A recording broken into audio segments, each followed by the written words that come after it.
E aí, gente, nem Science aqui. Essa é a aula 2 do nosso curso sobre Reinforcement Learning. E a gente vai falar hoje sobre algoritmos de exploração, né? Antes eu queria só falar um pouco sobre vetores e scalars, assim, bem breve. Que eu falei na última aula, essa daqui vai ter também. Mas eu falei muito breve na última, então... Primeiro, soma de vetores. Então você tem aqui U mais V. Basicamente a soma de U e V. Que vai ser igual a essa linha aqui. Essa é uma soma básica de vetores, então... Esse vetor aqui mais esse é igual a esse daqui, que é a soma dos dois. Pode ser, vamos supor. E aí você tem a multiplicação de vetor em um scalar, que é um escalar, que eu já vou mostrar uma imagem mais intuitiva. Basicamente é C vezes U, que é U esse daqui. No caso tem a ver com esses dois, a soma desses dois. E CU, que é o scalar do vetor. É como se fosse uma extensão, mas o scalar não é só isso. Projeção de scalar, tem vários tipos de scalar. O dot product, mas eu não vou falar aqui. Tem a distância vetorial, então você tem uma distância V entre A e B. Uma relação de distância entre vetores, isso aqui é muito importante para modelo de linguagem. E o comprimento vetorial, que é o double norm, né? Tem o norm que é só uma barra e o 2 que normalmente é associado a algo quadrático, né? Nesse caso aqui é de V1 e V2 e o double norm de ambos é igual a esse daqui. O comprimento deles. Aí eu achei essa imagem aqui, explica um pouco intuitivamente. Não vou fazer uma aula só sobre esquerdas e vetores aqui, a não ser que tenha um curso de álgebra linear no canal no futuro. Mas basicamente, por exemplo, o scalar representa distância. Aí o vetor normalmente representa displacement, que é a locomoção de um lado para o outro, né? O scalar é a velocidade, é a speed e velocity, né? Não sei se como traduzir speed nesse contexto, mas o vetor é a velocidade e aqui é o grupo da velocidade em si, né? Média, entre aspas, né? Falando no geral. O vetor é a força e o scalar é a massa. O vetor é a aceleração, o scalar é a temperatura. Então o scalar normalmente é uma coisa mais geral, né? Então em vez de vetores de um grupo, por exemplo, de um líquido, eu tô falando de volume. É uma coisa mais geral em relação a vetores. E eu vou citar aqui brevemente, então por isso que eu fiz essa pequena ilustração, né? Então o primeiro paper é associado a Self-Supervised Prediction, no contexto de Super Mario Bros. Bem interessante. Em vários contextos, esse game é usado para benchmarks no contexto de Reinforcement Learning.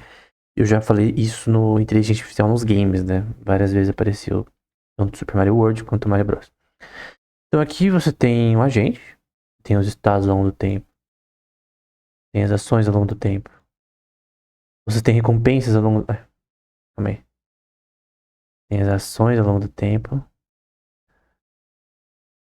T é igual a 0 até um N. Você tem as recompensas ao longo do tempo, em que esses dois andam juntos. Tudo isso daqui a gente chama de observáveis, né? Observáveis O.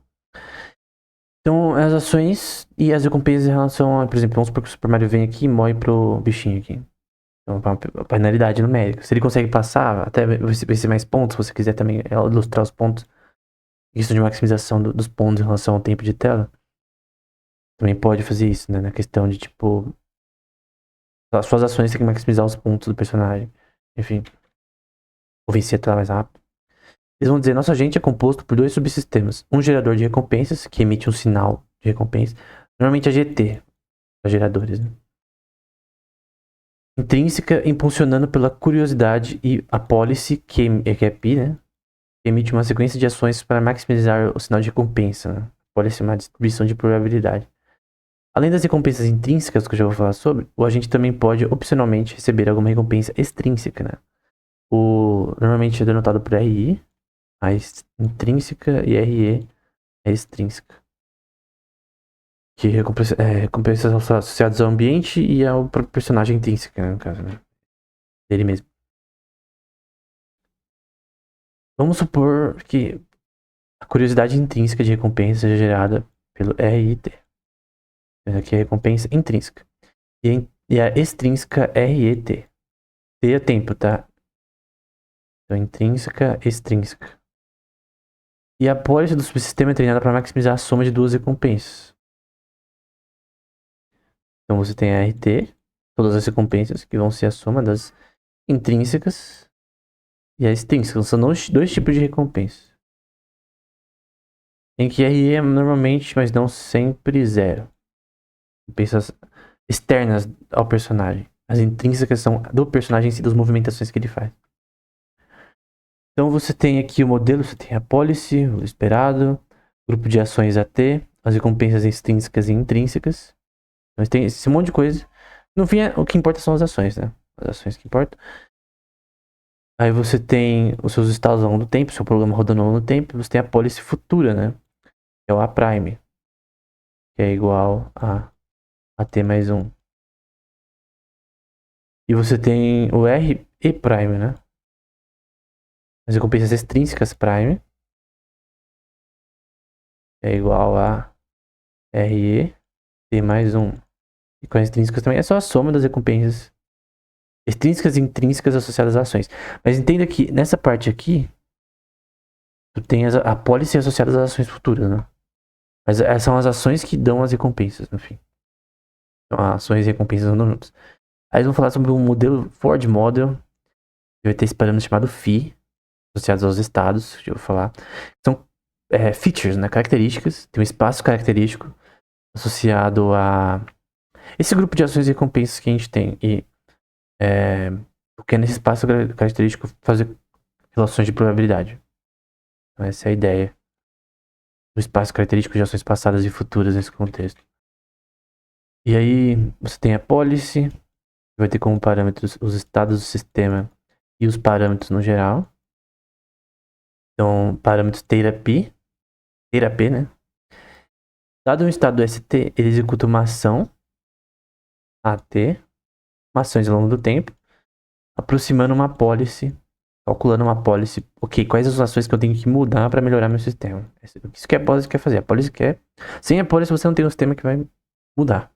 A policy quer que você mude as ações para dar com os erros futuros. Então, TRP vai maximizar a função de recompensas. Em que, para explicar, vou apagar tudo primeiro. Você vai ter a maximização no contexto dos parâmetros Taylor, que normalmente a gente denota com pixels e coisas do tipo. O valor esperado com uma função probabilística de π. Então, π a policy é uma função probabilística. E você tem S, uma probabilidade de ações dadas certos estados. Ações futuras dadas certos estados. Aí você vai ter os seus prêmios por segundo, ST, parâmetros, e a soma de recompensa ao longo do tempo T. Daqui literalmente a soma de recompensas. RN. Você maximiza a função, o valor esperado da policy associada aos frames por segundo e parâmetros do sistema. E aí você vai ter o treinamento dessa rede. Vai ser uma função chamada G. Não é muito comum você usar a G, né? A função FG de A. É uma função G. É um algoritmo que tem uma função dentro dele. Ou um grupo de funções, né? Então você tem que as suas ações futuras que você quer prever por exemplo, esse prever é assim. Tu quer atravessar a rua, por exemplo. O carro está vindo. Tu sabe, obviamente, dada a velocidade do carro, provável, né? Como você calcula isso na sua mente? O barulho do carro. Se for um carro, uma moto a milhão, tu obviamente sabe que ela tá mais rápida. O barulho do carro e o displacement dele. Então, ok, o carro tá vindo lá do outro lado, tô olhando. Como no geral, isso você calcula tipo, na sua mente automático, né? Obviamente quando você vai pro algoritmo, né, que fica um negócio mais difícil, pra um robô. Mas Deus nos deu a capacidade fazer inferências probabilísticas. Então o carro tá vindo, eu sei mais ou menos, ok, eu posso atravessar ou não. Essa é a ideia no ambiente do gameplay do personagem, né? Então o oponente tá vindo, que hora tem que pular, um Dragon Ball de Game Boy, por exemplo, pra ir na cabeça do personagem, no Donkey Kong da vida, pra matar o personagem, o inimigo, né?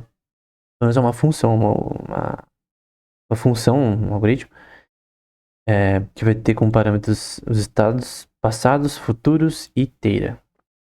E você tem. Então, você pensa que é uma. Ok, eu estou olhando para o meu sistema agora, ou seja, eu tenho um jogo que tá vindo os inimigos daqui, meu personagem está aqui. Eu não vou pressionar para fugir do inimigo até ele chegar até mim. Faz sentido se eu fazer isso antes. Tem que ser na hora certa. Esses são os estados do sistema. Os parâmetros são os pixels que estão rolando ao longo da tela. Inteira. Só que essa função, ela tenta entender, ok, que hora eu tenho que me mover, que a gente usa temporal difference learning para isso, para que meu personagem não morra. Então eu tenho que, ao longo dos estados do sistema, entre aspas, prever, dado o que está acontecendo, aonde eu tenho que ir. Eu usei o exemplo de atravessar a rua. A gente faz isso toda hora. Então, você tá jogando futebol, alguém vai cruzar a bola pra você. Quem é experiente, tu já sabe que mais ou menos você tem que se mover pra trás, pra frente, pra pegar a bola, ou se você, a hora que você tem que pegar na bola com uma parte do pé específica, enfim, automático. Então você vai ter esse grupo de ações, parâmetros, que no fim você quer a função de perda, que é a minimização das suas ações futuras e passadas. Então, tu quer, em relação às ações futuras, prever, ok, dado o meu sistema atual, eu tenho que fazer isso. Tô jogando xadrez. Dado o meu sistema atual, eu tenho que fazer esses movimentos de peças. Então você tem inferências probabilísticas. Por isso que a probabilidade vai muito. Pra você, dado o sistema atual, dado o meu conhecimento histórico desse sistema, embora seja um sistema markoviano, o que eu devo fazer? Essa parte histórica normalmente é usada long short term memory. Aquele STM, que é outro algoritmo, não vem ao caso aqui. Tem uma relação de memória hierárquica em sistemas de IA. Mas a ideia é essa, tu quer melhorar sua predição de ações futuras, dados da sociedade atual. Pode mudar, né? Então, por exemplo, a partir do Call of Duty Mobile sempre é diferente. Novas pessoas que vão agir de forma diferente, usar armas diferentes, estratégias diferentes, enfim. Em adição ao modelo de dinâmica inversa, nós treinamos outra rede com inputs e os parâmetros feed ST. São parâmetros, tá? Isso aqui não é muito diferente, não. Feed ST, eu desenhei meio torto, mas... Então esse espaço característicos de features futuros, né? Features é um espaço característico de todos os elementos que eu tenho nesse sistema.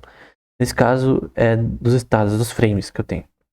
Então, dado os frames que estão acontecendo agora, o que eu devo fazer? Aí você vai ter uma função que vai ter esse espaço característico, suas ações e teira. Que é a quantidade de informação que está rolando na tela. Os pixels que estão se movendo e tal. Em que você tem muita novidade nessas coisas, né? Então, como eu disse, a partir do Call of Duty é o mesmo mapa, o mesmo os personagens, de certa forma, mas tudo é diferente. Tipo, as coisas que vão acontecer são diferentes. Então, ação prevista, estimada e rede neural de parâmetros optimizar para uma função de erro, né? Uma função de erro desse espaço característico de ações de estados passados e futuros vai ser 1/2 da norm, né? Que é basicamente uma expressão quadrática das ações futuras menos as passadas. Então pensa na questão da tabela Q. Isso daqui. E prime, S prime, A prime menos a passada, né? Essa é a ideia. Comparar suas ações futuras no sentido das atuais com as passadas. As que tá rolando agora no seu algoritmo. E essa aqui é a mesma coisa, só que você tá usando um espaço característico ao invés dessa função de tabela aqui. E esse espaço característico, ela tem as ações também, parâmetros. Então você tem os estados, ações e parâmetros. Só mudou que ele colocou uma expressão vetorial diferente. Esse espaço característico é basicamente uma função de φ. Nada mais. Um algoritmo tá rodando assim, né? E aí o problema de optimização geral vai ser resolvido por um grupo de equações. Então você tem a minimização de θ, que tem vários parâmetros aqui. Tem um scalar que vai ser usado chamado beta, que vai ser maior que 0 e menor que 1.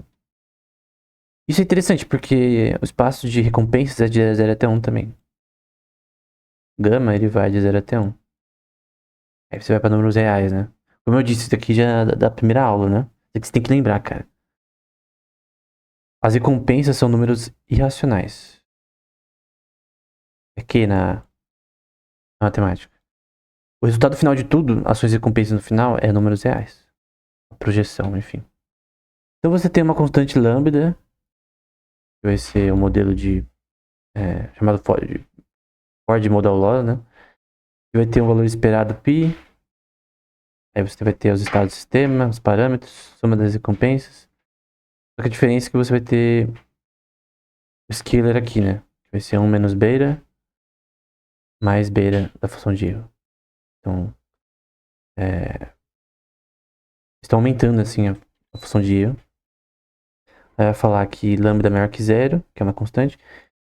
E o scalar tem a importância na policy, né? Então vai melhorar aí a política de aprendizado. Aí você tem aplicação na prática no Doom.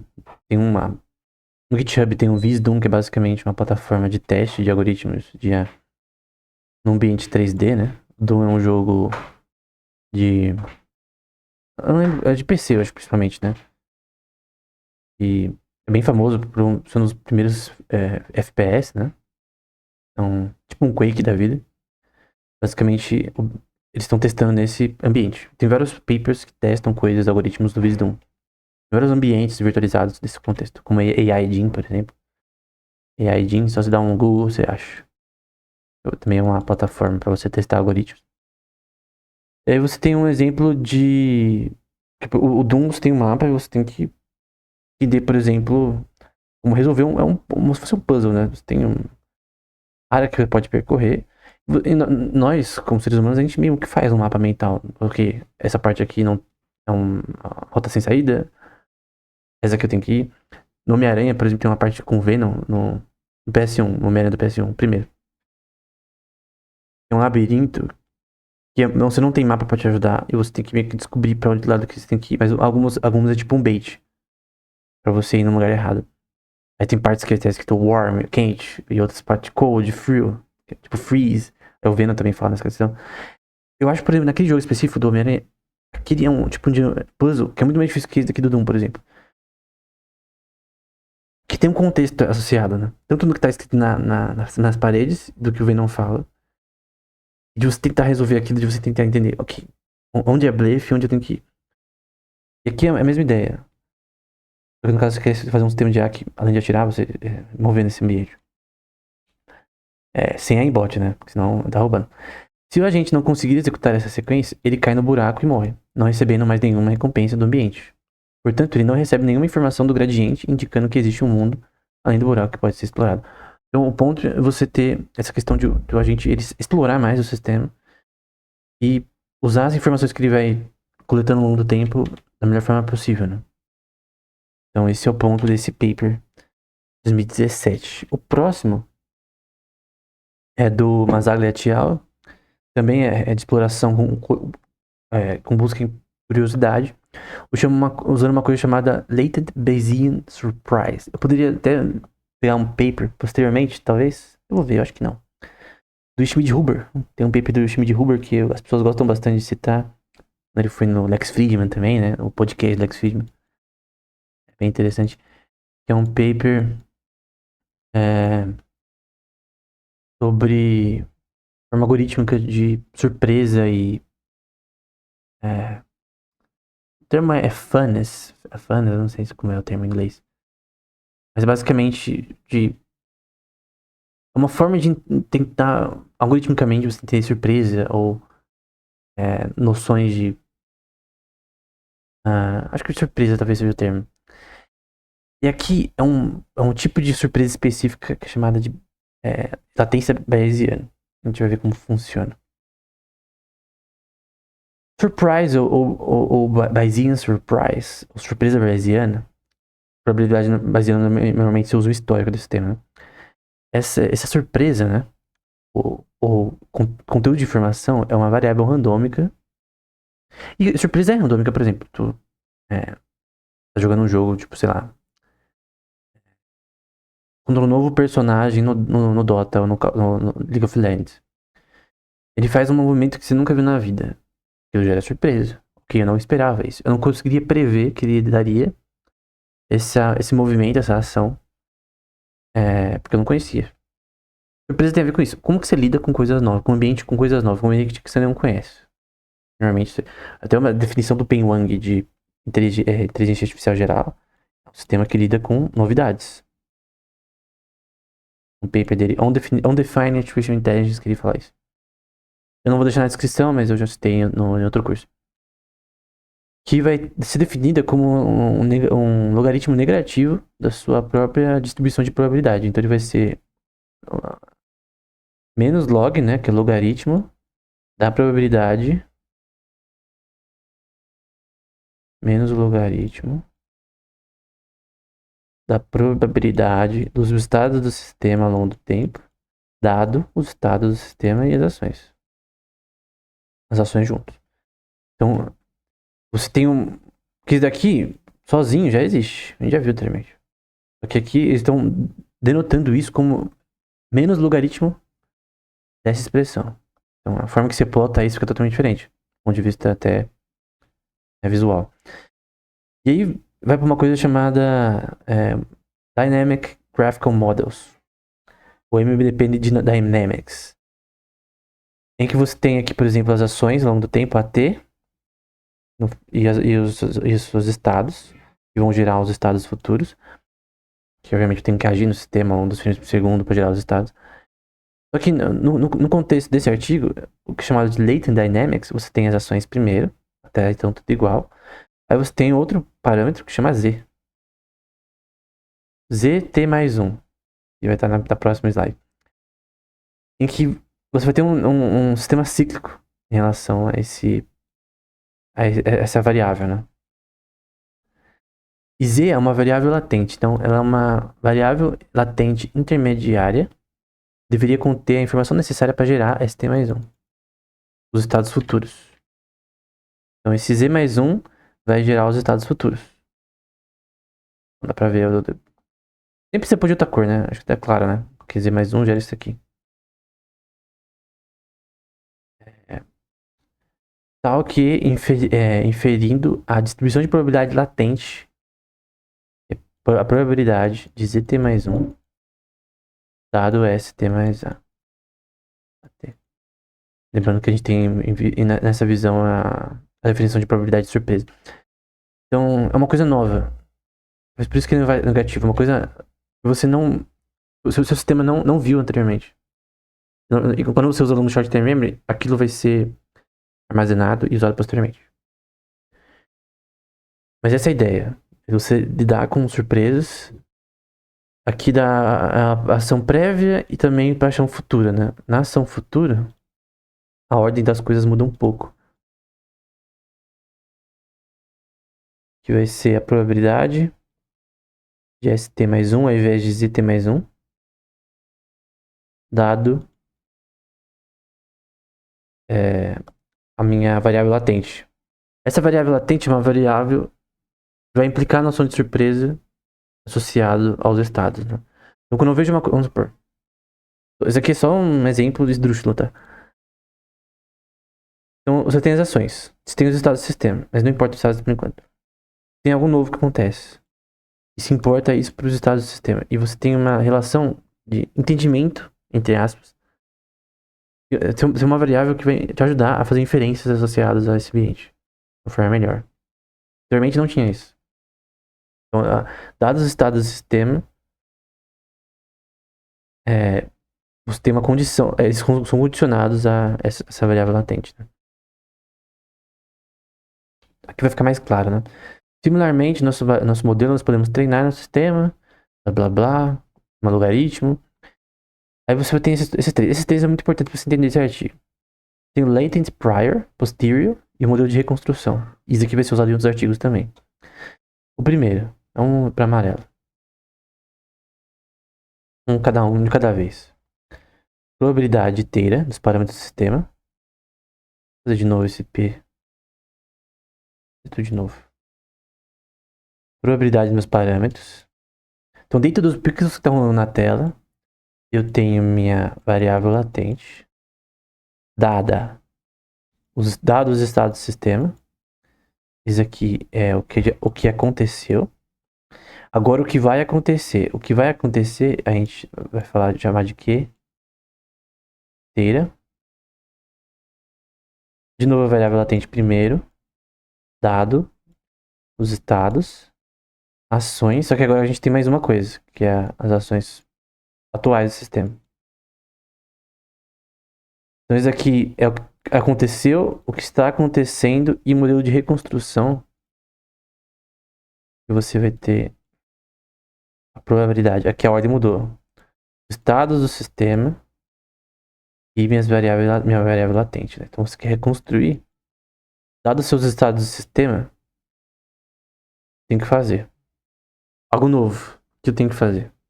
Algo novo está acontecendo nesse ambiente. O sistema robótico é a mesma coisa. Quando ele vê algo novo.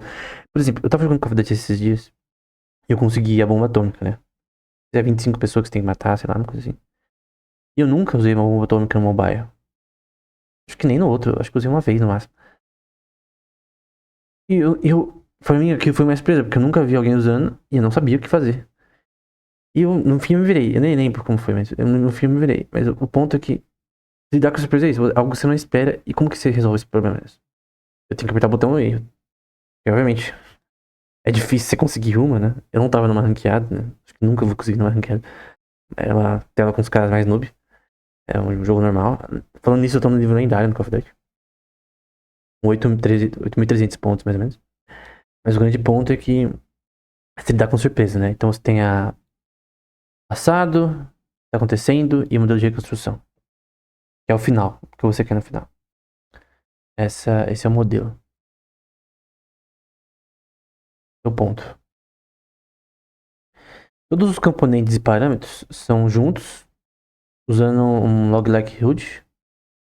Então, acho que é similaridade logarítmica o termo em português, se não me engano. Então você tem esse. Eu não vou colocar. Ah, não, eu vou ter que colocar tudo, velho. Eu vou pôr em verde mesmo. Esse J esquisito vai ser o valor esperado. Minha variável latente vai ser mais ou menos Q, que é o meu. Que é o meu posterior. Minha latência posterior, que é o que está acontecendo. Dado o logaritmo, que é uma distribuição de probabilidade. Inteira. ST mais 1, que é os estados do sistema, dado minhas variáveis latentes. E isso menos a divergência, que é um scalar, que estou anteriormente, da distribuição, a distribuição probabilística. Isso aqui tudo junto, tá? E aí a gente tem uma coisa chamada divergência KL. Eu não estou mostrando aqui uma imagem de divergência KL, eu já mostrei em outros vídeos. É basicamente uma divergência de duas distribuições de probabilidades. Você calcula a divergência de duas distribuições. Nesse caso, as distribuições vão ser meu... Como se diz? É minha posterior versus a latente. O que está acontecendo, aqui é o que está acontecendo. E aqui é o que vai acontecer.